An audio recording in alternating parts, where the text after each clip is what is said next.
Double شاہ ایک غریب گھرانے میں پیدا ہوا، ایڑیاں رگڑ رگڑ کر BSc اور B.Ed کیا اور وزیر آباد کے قریب نظام آباد کے گورنمنٹ ہائی سکول میں سائنس کا استاد بھرتی ہو گیا۔ غربت زیادہ تھی اور خواب اونچے، وہ نوکری سے اکتا گیا۔ اس نے چھٹی لی اور 2004 میں دبئی چلا گیا۔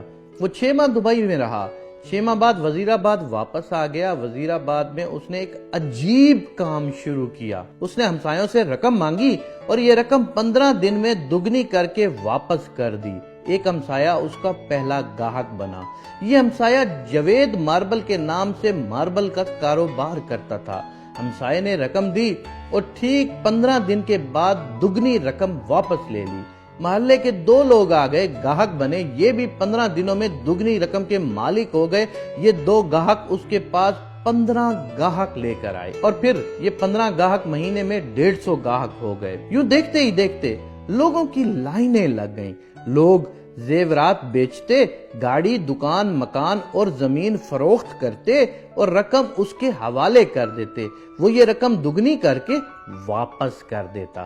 یہ کاروبار شروع میں صرف نظام آباد تک محدود تھا، لیکن پھر یہ وزیر آباد، سیالکوٹ اور گوجرانوالہ تک پھیل گیا اور دیکھتے ہی دیکھتے وہ معمولی سکول ماسٹر ارب پتی ہو گیا۔ یہ کاروبار 18 ماہ جاری رہا۔ اس شخص نے ان 18 مہینوں میں 43,000 لوگوں سے 7 ارب روپے جمع کر لیے تھے۔ جب کاروبار پھیل گیا تو اس نے اپنے رشتہ داروں کو بھی شامل کر لیا۔ یہ رشتہ دار سمریال، سیالکوٹ، گجرات اور گوجرانوالہ سے رقم جمع کرتے، 5% اپنے پاس رکھتے اور باقی رقم اسے دے دیتے۔ وہ شروع میں 15 دنوں میں رقم ڈبل کرتا تھا۔ یہ مدت بعد ازاں 1 مہینہ ہوئی، پھر 2 مہینے اور آخر میں 70 دن ہو گئی۔ یہ سلسلہ چلتا رہا، لیکن پھر اس کے برے دن شروع ہو گئے۔ وہ خفیہ اداروں کی نظر میں آ گیا۔ تحقیقات شروع ہوئیں تو پتہ چلا وہ شخص پونڈری سکیم چلا رہا ہے۔ پونڈری مالیاتی فراڈ کی ایک قسم ہوتی ہے جس میں رقم دینے والا گاہکوں کو ان کی اصل رقم سے منافع لوٹاتا رہتا ہے۔ شروع کے گاہکوں کو دگنی رقم مل جاتی ہے، لیکن آخری گاہک سارے سرمائے سے محروم ہو جاتے ہیں۔ مجھے چند برس قبل امریکہ کے موجودہ صدر ڈونلڈ ٹرمپ کا ایک انٹرویو دیکھنے کا اتفاق ہوا۔ انٹرویو کرنے والے نے ان سے سوال کیا، آپ کو اگر اپنی عملی زندگی دوبارہ شروع کرنی پڑے تو آپ کون سا کاروبار کریں گے؟ ڈونلڈ ٹرمپ نے جواب دیا، میں نیٹ ورکنگ کا کاروبار کروں گا۔ میرے لیے یہ کاروبار نیا تھا۔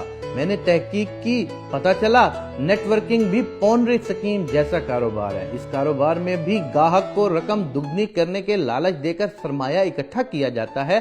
یہ سرمایہ بعد ازاں میگا پروجیکٹس میں لگا دیا جاتا ہے اور ان میگا پروجیکٹس کا منافع گاہکوں میں تقسیم کر دیا جاتا ہے۔ نیٹ ورکنگ نسبتاً اچھی پونڈری ہوتی ہے، لیکن دونوں میں شروع کے گاہک فائدے اور آخری کے گاہک نقصان میں رہتے ہیں۔ یہ وزیر آبادی شخص بھی اپنے گاہکوں کے ساتھ پونڈری کر رہا تھا۔ یہ لوگوں کو لالچ دے کر لوٹ رہا تھا۔ خفیہ اداروں نے اس کے گرد گھیرا تنگ کر دیا۔ اس دوران ڈیلی نیشن میں اس کے خلاف خبر شائع ہو گئی۔ گوجرانوالہ ڈویژن میں کوہرام برپا ہوا اور یہ شخص اپریل 2007 میں گرفتار ہو گیا۔ جی ہاں، آپ کا اندازہ درست ہے، یہ شخص تھا سید سبط الحسن عرف ڈبل شاہ۔ وہ ڈبل شاہ جس کا شمار پاکستانی تاریخ کے سب سے بڑے فراڈیوں میں ہوتا تھا۔ اس نے صرف 1.5 سال میں 3 اضلاع سے 7 ارب روپے جمع کر کے دنیا کو حیران کر دیا۔ آپ اب اس شخص کی چالاکی ملاحظہ کیجئے۔ یہ 2007 میں نیب کے شکنجے میں آ گیا۔ نیب نے اس کی جائیداد، زمینیں، اکاؤنٹس اور سیف پکڑ لیے۔ یہ رقم 3 ارب روپے بنی اور اس نے یہ 3 ارب روپے چپ چاپ اور باخوشی نیب کے حوالے کر دیے۔